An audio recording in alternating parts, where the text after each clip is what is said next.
Fourth super exclusive news చూస్తే తమిళనాడును వర్షాలు వదలడం లేదు. మరో 2 రోజుల పాటు 3 జిల్లాల్లో వర్షాలు పడతాయని వాతావరణ శాఖ తెలిపింది. ఇంకా వరద నీటిలోనే బిక్కుబిక్కుమంటూ గడుపుతున్నారు విల్లుపురం, వేలూరు, తిరువన్నామలై ప్రజలు. సహాయక చర్యలు అందకపోవడంపై వరద బాధితులు నిరసన వ్యక్తం చేస్తున్నారు. విల్లుపురం, తిరువన్నామలై రోడ్లపైకి వచ్చి నిరసన తెలుపుతున్నారు జనాలు. వరదల వల్ల వేలాది ఎకరాల్లో పంట నష్టం జరిగింది. వరదల పరిస్థితిపై ప్రధాని మోదీ ఆరా తీశారు. వరద ప్రభావిత ప్రాంతాలకు త్వరలో కేంద్ర బృందాలు పర్యటించబోతున్నాయి. తమిళనాడులో పెయింజల్ తుపాను కోలుకోలేని దెబ్బతీసింది. 3 జిల్లాల్లో అతి భారీ వర్షాలు భయానక వాతావరణాన్ని సృష్టించాయి. తిరువన్నామలై కొండ చర్యలు విరిగిపడి 7 చనిపోగా, విల్లుపురంలో వరదలు 8 మందిని బలి తీసుకున్నాయి.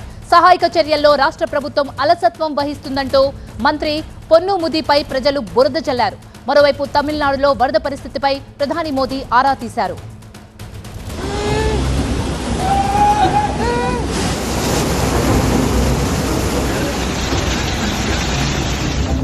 ఇక్కడ మీరు చూస్తున్నది నది కాదు, ఇరిగేషన్ కాల్వ కాదు, చెరువు అంతకన్నా కాదు. ఇక్కడ మీరు చూస్తున్నది విల్లుపురం పాండిచేరి, విల్లుపురం కుంభకోణం హైవే. జాతీయ రహదారికి 1/2 కిలోమీటర్ దూరంలో ఎటు చూసినా వరద నీరే కనిపిస్తుంది. దీంతో విల్లుపురం పాండిచేరి, విల్లుపురం కుంభకోణం మధ్య రాకపోకలు నిలిచిపోయాయి. తెన్పెన్నై నది ఉప్పొంగి విల్లుపురంపై విరుచుకుపడింది. ఈ వరదలకు 8 మంది చనిపోయారు. 3 రోజులుగా ప్రజలు వరద నీటిలోనే మగ్గుతున్నారు. తినడానికి తిండి లేక, తాగడానికి నీరు లేక అల్లాడిపోతున్నారు. ఈ క్రమంలో వరద బాధితులను పరామర్శించేందుకు విల్లుపురానికి వచ్చారు మంత్రి పొన్ముది. రాష్ట్ర ప్రభుత్వ నిర్లక్ష్యంపై మంత్రిని నిలదీశారు వరద బాధితులు. మినిస్టర్ నుంచి సమాధానం రాకపోవడంపై ఆయనపై బురద చల్లి నిరసన తెలిపారు.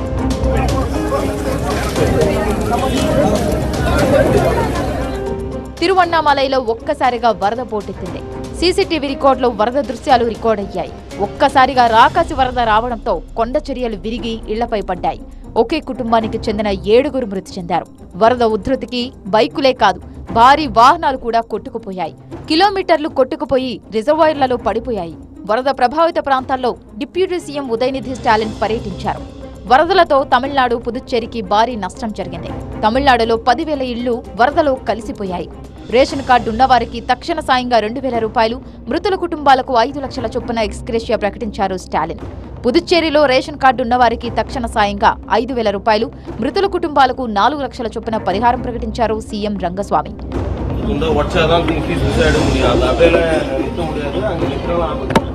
తమిళనాడు సీఎం స్టాలిన్ కు ఫోన్ చేసిన ప్రధాని ఆ రాష్ట్రంలో వర్షాలు, వరదలపై ఆరా తీశారు. వరద ప్రభావిత ప్రాంతాల్లో తక్షణ సాయం కింద 2,000 కోట్లు ఇవ్వాలని మోదీని కోరారు స్టాలిన్. రాష్ట్రానికి కేంద్ర బృందాలను పంపాలని కోరారు. అటు తమిళనాడులో తుఫాన్ పరిస్థితిపై చర్చించాలని లోక్సభలో కాంగ్రెస్ ఎంపీ విజయ్ వసంత్ వాయిదా తీర్మానం ఇచ్చారు. మరో ఎంపీ కనిమొళి కూడా రాష్ట్రానికి ఆర్థిక సాయం చెయ్యాలని కోరారు. వరద నీటికి 4 జిల్లాల్లో జనజీవనం స్తంభించింది. చెన్నై, విల్లుపురం, వేలూరు, తిరువన్నామలైలో చాలా కాలనీలు జలమయమయ్యాయి. మరో 2 రోజులు 8 జిల్లాల్లో భారీ నుంచి అతి భారీ వర్షాలు కురుస్తాయని ఐఎండీ ప్రకటించింది. ప్రజలు అప్రమత్తంగా ఉండాలంటున్నారు అధికారులు. వరద ప్రభావిత ప్రాంతాల్లో సడన్ గా ఎందుకు ఈ నిరసనలు? పూర్తి సమాచారం మురళి అందిస్తారు. మురళి, మంత్రిపైనే బురద తీసి చల్లారు అంటే అక్కడ సహాయక చర్యలు కరెక్ట్ గా జరగట్లేదని అర్థం. మరి ఇప్పుడు ప్రభుత్వ యంత్రాంగం ఏ విధంగా వాళ్ళకి సహాయక చర్యలు చేపట్టడానికి ముందుకు వస్తుంది? పూర్తి అప్డేట్స్ ఏంటి? అంటే పెయింజల్ తుఫాను తీరం దాటి 3 రోజులు గడుస్తున్నా కూడా ఆ ఎఫెక్ట్ మాత్రం ఇంకా 2 రాష్ట్రాలపై అలానే ఉంది. ఇటు పుదుచ్చేరి, అలాగే పుదుచ్చేరికి సమీపంలో ఉన్నటువంటి తమిళనాడులో ఉన్నటువంటి విల్లుపురం, తిరువన్నామలై ఈ జిల్లాలపై ఎఫెక్ట్ అనేది ఎక్కువగా కనబడింది. గడిచినటువంటి 4 రోజులుగా కురిసినటువంటి వర్షాలకు నిన్నటి నుంచి కూడా కొంత వర్షం తగ్గుముఖం పట్టినప్పటికీ ఆ తీరం దాటినటువంటి సమీపంలోనే ఈ ప్రాంతాలన్నీ కూడా ఉండడంతో గాలుల బీభత్సం ఒకవైపు, భారీ వర్షపాతం అంటే 50 సెంటీమీటర్ల వర్షపాతం. అంటే ఈ విల్లుపురం ప్రాంతంలో గతంలో ఎప్పుడూ కూడా ఇంత మొత్తం మీద ఈ నీళ్ళు అనేది కూడా నిలిచినటువంటి పరిస్థితి లేదు. ఈ విధంగా భారీ వర్షపాతం నమోదైనటువంటి కారణంగా. సో దీంతో ఒక్కసారిగా అక్కడ ఉన్నటువంటి కొండ చర్యలన్నీ కూడా ఇరిగిపడ్డాయి. కింద ఉన్నటువంటి ఇళ్లపై ఆ కొండ చర్యలు, ఆ బండరాళ్ళన్నీ కూడా విరిగిపడడం ఒకవైపు. అలాగే తిరువన్నామలైలో అయితే చాలా ప్రాంతాల్లో ఇళ్లన్నీ కూడా కూలిపోయినటువంటి పరిస్థితి.